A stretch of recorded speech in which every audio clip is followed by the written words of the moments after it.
Hey, it's Moe Ari and Tiffany. And you're listening to the #Love Goals podcast. Before we get into this episode, I just want you to remember that every human, regardless of identity, needs these three things: belonging, authenticity, and love. And after a decade of partnership, we've learned to co-create these things and so much more. So from wherever you're listening, we're going to go on a journey of becoming our own #Love Goals. Now let's get into this episode.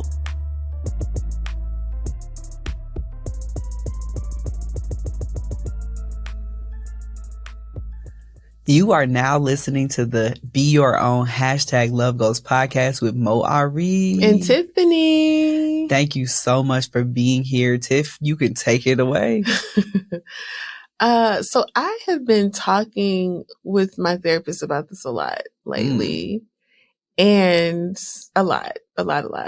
And I realized that I am nervous talking about sex. Mm-hmm. I hadn't noticed. I have this level of like, I wouldn't go as far as to say discomfort, but it is this like shyness maybe, or this nervousness when I start to think about having the conversation, or talking or communicating about sex. Having the act of having sex, I don't think I have any issues with. Yeah. But talking about it, what feels good, what doesn't feel good, that kind of stuff makes me really nervous. Now,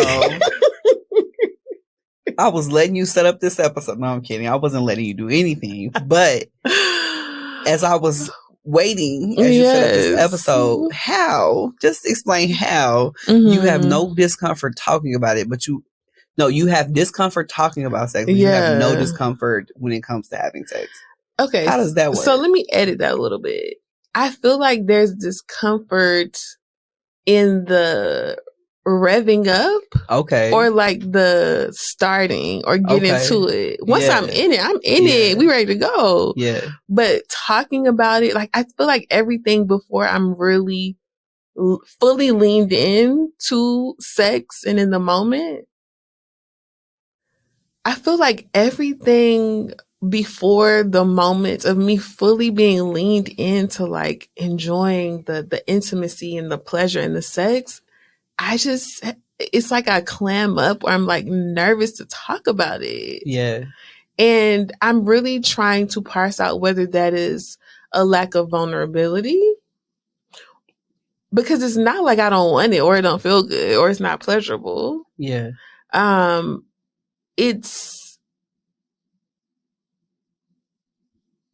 And I don't even necessarily think I'm a prude either. No, I'm kidding. I don't necessarily think I'm a prude either. I think I'll tell you what my hypotheses are as to why. I feel like, one, I never grew up around people, especially women in my family, talking about sex. Yeah. I mean, anybody for that matter. They tend to not do that around kids. I mean, literally, my sex talk was, you know what happens once you get your period? What? What? What happens? No, I actually don't. I really don't. Me, and you would have been there with a notebook. Just no idea. And you flip it where? I mean, what? Just no idea. Like, obviously, they were having sex, not talking about it. Yeah. My friends, I mean, we just don't like. Now, I'm the person who does talk about sex. Yeah.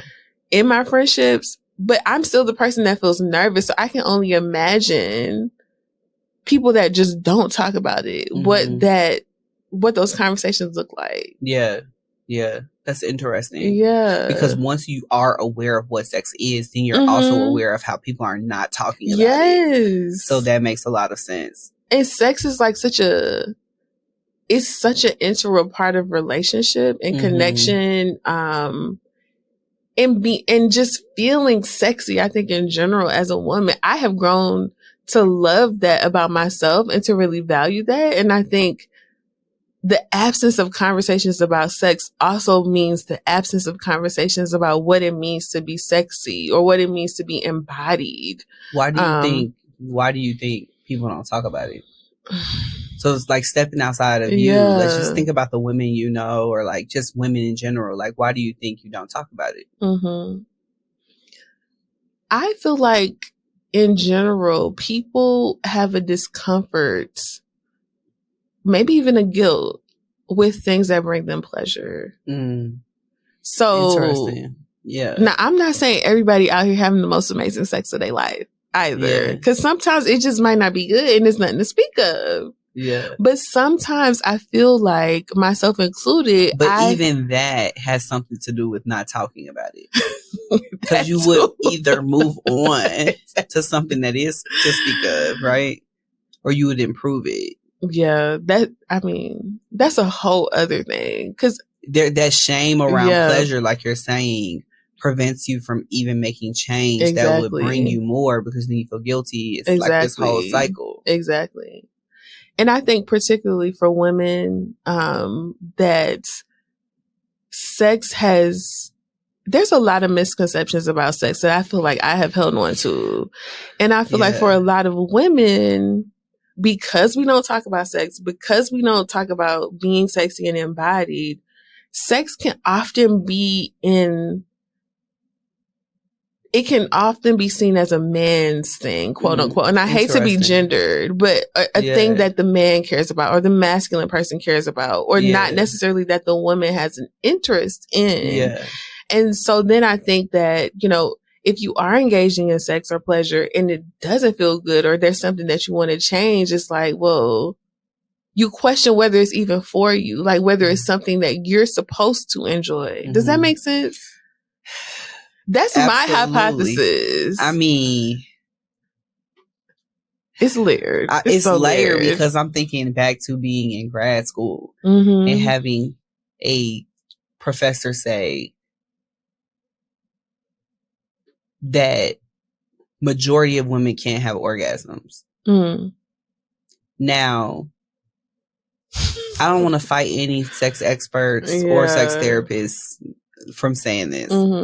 But what I will say, so I'm gonna walk this line. What I will say is that my challenge to that professor was that research, medicine, other things have not been tailored toward women's bodies, or at least people assigned female at birth. They have not been tailored toward people assigned female at birth.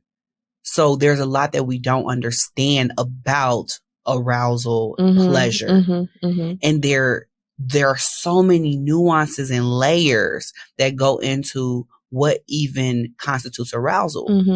What we've started to really understand about maybe people who have erectile dysfunction or other experiences like that is that it's not just you see a big booty and you're hard. Right. That is not enough, right?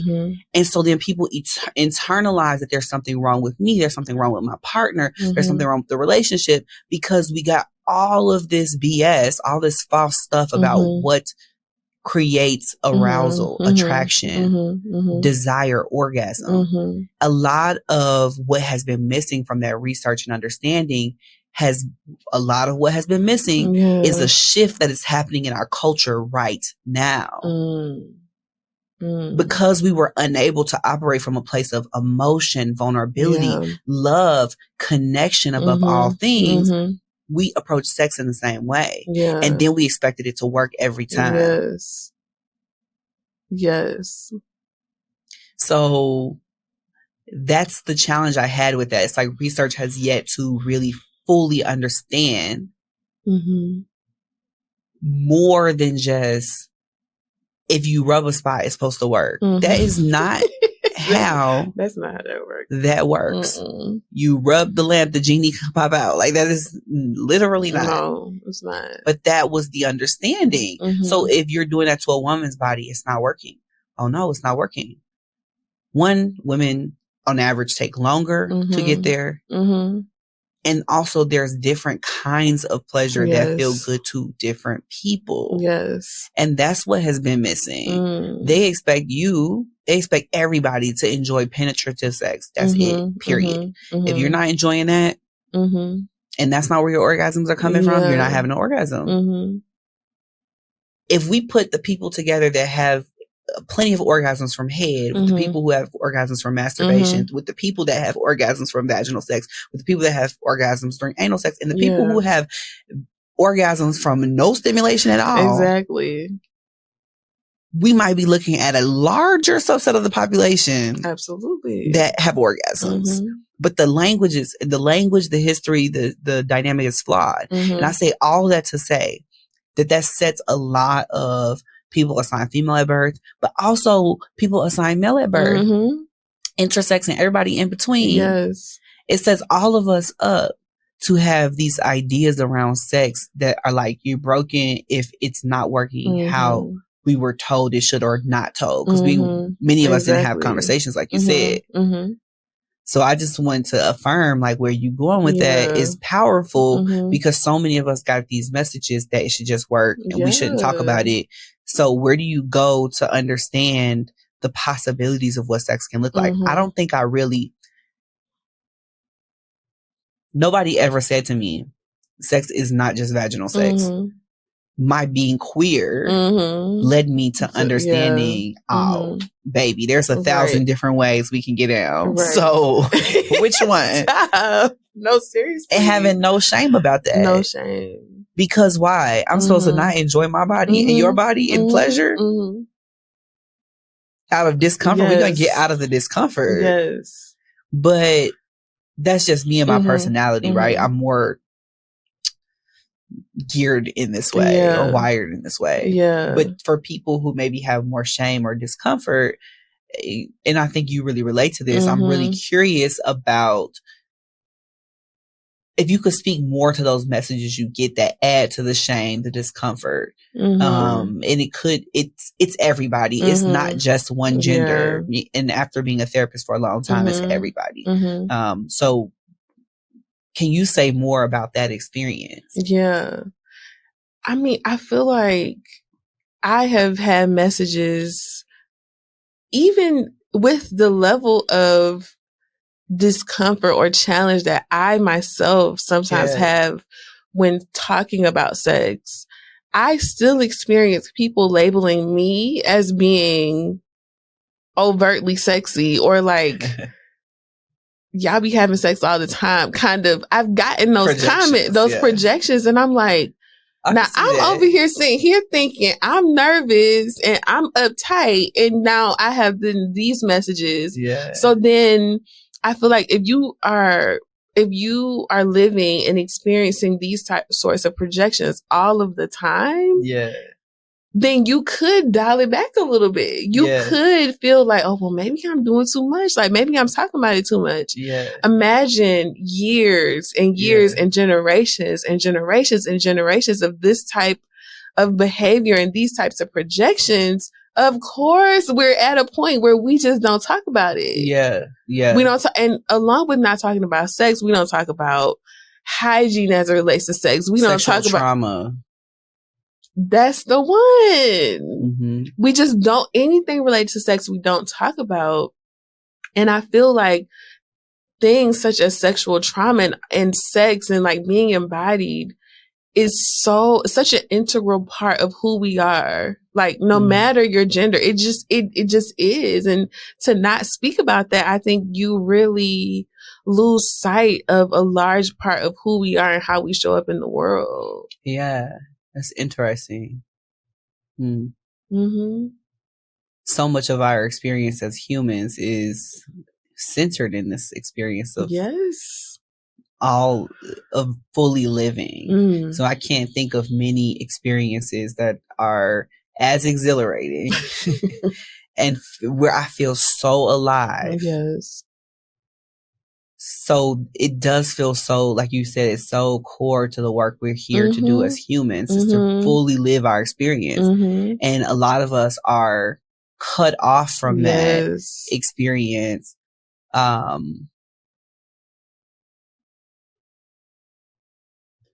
want to honor right now, before I finish that statement, people who don't experience sexual attraction, arousal. I in no way am saying that there's anything wrong with someone who is asexual, aromantic, or any identity that doesn't experience sexual attraction. There are many ways to live a full, exhilarating, authentic, and beautiful life. So do not hear me say that. While we're on the subject of sex, and for people who do want to engage in sex and do experience that attraction, this conversation is really important. So I want to say that before I finish that statement about how important sex is to that fullness of experience for those who experience sexual attraction and arousal. Absolutely. So then my question is, what do you do about it? What do you do with all of that shame and those messages that tell you to not talk about it, that it's not modest to talk about it, or that you're so sexual if you do talk about it? You're constantly having to deal with maybe other people's discomfort while dealing with your own discomfort and like transcending that. And then you maybe have some expectations about how a mom should be. Oh my God, yeah. And what has helped you to be able to, tuck our baby in at 7:30, take a little shower, switch into some lace. Like, what makes the transition for you possible, given all of that muck that we just named? Yeah. Oof. This has been a struggle for me, especially over the past 2.5 years. I feel like I had to get to the place, or I'm getting to the place, where I realize how much of a role I play in creating an experience that feels pleasurable or creating this connection. I was the person who was always like, well, if I don't feel connected, I don't want to have sex. Like, connection is necessary for me to be able to have sex. Yeah. And it's important to me too. Yeah, it is. Yeah. However, I was not willing to create that connection. It was passive. Say more about that, because I think this is vital. There's something that was preventing you. It was an intentional passivity. So what was preventing you from creating a connection? Because I think it's the idea that these things are just supposed to happen. They're just supposed to work. You married now? Okay, the connection is just supposed to happen. The baby is away to sleep, and you in bed, and you got on nice clothes, and the candle's going. Or no clothes. Or no clothes. The connection is just supposed to happen. Yeah. And if it doesn't, then maybe something is wrong. Like, maybe we're not compatible. Like, maybe, like, then you start going down this rabbit hole. And I'll be sitting there thinking, does my breast stink? Am I not cute anymore? Yeah. And lo and behold, let's say, I think especially since we had a kid, all I had to do was like dim those lights, put on that playlist, light some candles, start telling you how much I appreciate you and how much I see you. My heart. Yes. But so I think I'm touching closer to what I'm hearing you getting toward, which was that, like, there was this choice you had to make to be vulnerable and open to the experience, because there was something that was blocking you or shutting you off to it. Absolutely.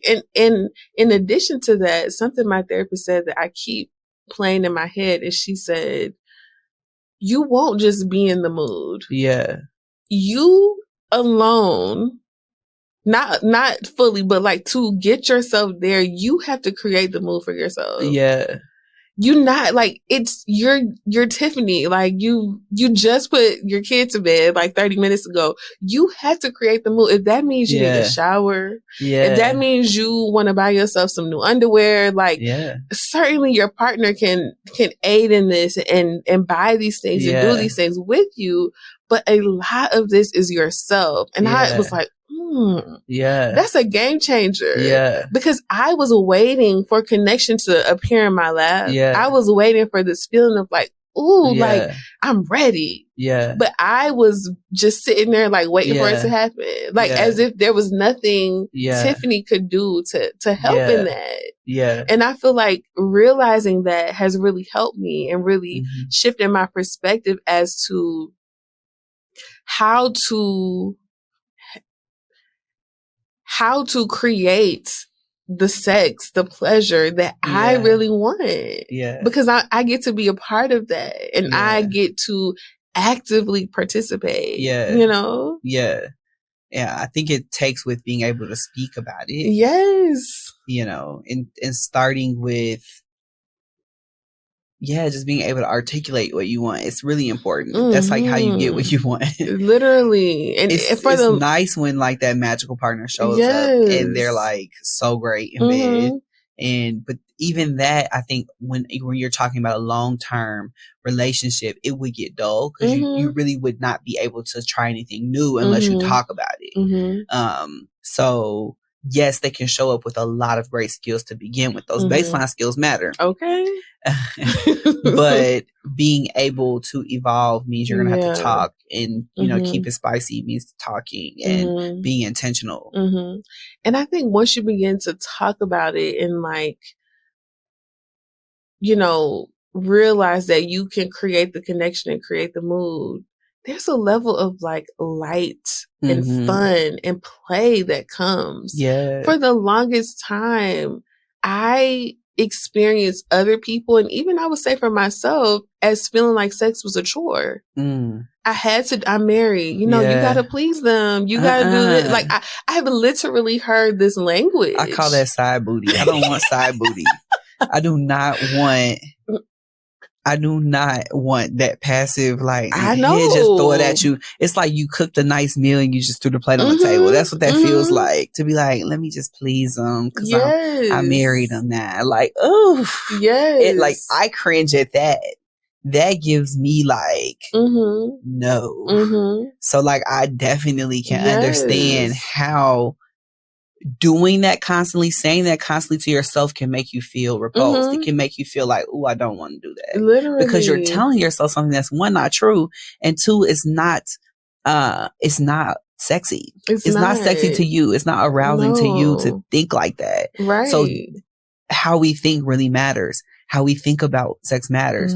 So for anybody listening, then revisiting the narratives that you got about sex is important, and the things you tell yourself today about sex. What are some of those narratives? I got to be on the top. I got to be on the bottom. Are you willing to expand? Are you willing to grow? Are you willing to try something new? Are you willing to talk about it, even if it's uncomfortable? Find words that feel comfortable to say. Right. Go to therapy to talk about it if you have to. And also realize that, you know, as we step into new roles, it doesn't have to impact sex and how you show up as sexy or embodied. And I'll use the example that you gave about being a mom and feeling like, you know, then you have to interact with sex in a different way. And sure, like your body changes physically as a carrying person. And that doesn't mean then that you can't still enjoy sex on the other side of that.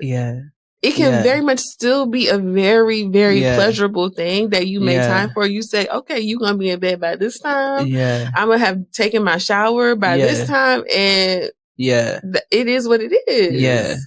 And so those things don't have to impact it. And I think even, you know, outside of sex, but your ability to see yourself as sexy or embodied or feeling like, you know, you still want to wear that lingerie that you wore before, by all means. Like, I feel like we really have to take ownership of our own experience and set the mood for ourselves. Like, always. That has, I mean, it's literally been a game changer for me. Right. And then have those conversations with your partner and make sure they're on the same page. Like, nothing worse than stepping out in lingerie and your partner doesn't know this, or they're like not interested. Like, what is happening there?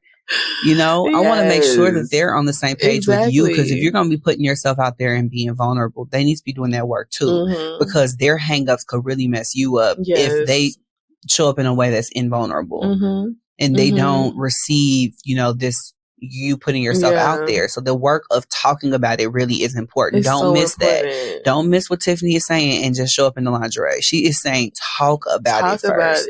Talk about that plan. You know, it's still sexy and spontaneous. If you say, okay, on some evening during the week, I'm putting the baby to bed early, and you know, if you see me in lingerie, you know what's up. And then if you get a bet, okay, cool. Then they're game. But if they say, I'm not really feeling it, whatever, we got to talk about why they're not leaned in. Exactly. You know, it's a co-creation. And I know we're talking about parenting and being in like motherhood and stuff. I just wanted to add this piece because I think it's important. The communication piece, like even in the process of pregnancy or the immediate postpartum, it's important to have those conversations. I would say particularly when you're having your first child and have no idea of what will happen, like to understand, like, you know, you might be uncomfortable in certain positions while pregnant or postpartum. Let's talk about it. It doesn't mean necessarily that I dislike it anymore. Or we might just need to make a few adjustments here, but I would never know, or you would never know if we never talked about it. Yeah. And even in postpartum, like, you know, we have these wait periods, or we have our bodies literally change. So we have to just be open about. I've been enjoying the changes. Personally. Okay. I'm just kidding. No, but I think, you know, these are just examples as it relates to the parenting and motherhood and that kind of space. But I'm even thinking for people that are dating. Having these conversations can be fun. They can be really foundational for the relationship. And they can be an adventure. So really leaning into talking about it when the time is right for that relationship. And going in on that, like really being like, I really love to talk about this and explore this, and, you know, really allowing yourself to be vulnerable so that you get what you need, you get what you want. You know, if you know you really like head, don't be with somebody that doesn't give head. We can't. You have to really explore that with them. Don't just suffer through that, because that'll reinforce you not wanting to talk about it, because you know you're not in alignment with what you want. And so sometimes we don't talk about it because we know we're not in alignment. We know we're not getting what we want. We know that we're not enjoying ourselves. It's like avoidance. And then we'll avoid it. And sometimes we're not talking about it because of shame and all these other experiences. But I think any kind of avoidance, dishonesty, or in any way around this can lead to a lot of challenges, even if you're a single person. So just being clear about what you like, your time by yourself, you know, your sexy time by yourself is so important. So you understanding who you are before you can even show somebody else what you like, what you don't like, who you are. Don't feel, this is my last statement. I'm letting you all go. I don't want you all to walk away from this feeling like you have to meet some type of standard of how you should show up. I know we all get a lot of messages in society about like how we're supposed to be, what's sexy, what's not, what somebody's going to want. Ask them. I've had some experiences. I cringe thinking about them. It wasn't me. It was not. It was not. I've had some experiences though where people made assumptions about what I was going to like and was doing the absolute most in a way that was not making me drawn toward them. And that is no sweat to them. But it wasn't something that was necessarily pleasurable for them. They were doing that because they thought I wanted it. So when we finally talk about it, it's like, And they're like, oh, well, I was doing that for you. I didn't ask for that. We could have avoided this all together. Right. You know? So I like to encourage people to really have the conversation, make no assumptions. Don't even let society get in your head about what your partner is going to want. Really talk to them because they're an individual person from like their own walk of life. And I remember, I'll never forget earlier conversations with friends when I was like younger, and like women saying like, oh, I don't give head because that's like objectifying to women. And I was like, well, you don't got to get on your knees. And a light bulb went off. I saw the look on their face change, like, game changer. It was something about that on their knees subjugation kind of feeling, right? But you talked about it. And then some people don't have a problem with the knees thing, right? But for them, that was their issue. So they talked to me about it. I wasn't dating them, right? But they talked to me about it. We got through that discomfort, and it was like game changer. Yes, sometimes it's simple. Yep. But we just don't even allow it the space to have a conversation about it. So then we don't get to it. Like it can it could literally be that simple. Yeah. Yeah. Wow. Thank you for bringing up this conversation. I'm glad you and Jasmine been having those conversations in therapy. Yeah. You all have been expanding that, because I think so many people in this in our generation especially want to be open, want to explore, want to navigate these things in a different way. So having these conversations is important. So basically the moral of this story is get you a millennial therapist. Yeah, that's hopeful. Yeah. Well, this has been the Be Your Own #LoveGoals podcast with Moe Ari and Tiffany. Y'all have a great day. Be well. Bye. If you're listening to this on Apple Podcasts, don't forget to rate, review, and subscribe. If you want your question featured in an upcoming episode of the #LoveGoals podcast, go ahead and send your question to lovegoalspodcast@gmail.com. Check out our website at lovegoalspodcast.com and follow us on Instagram at lovegoalspodcast. We look forward to hearing from you soon.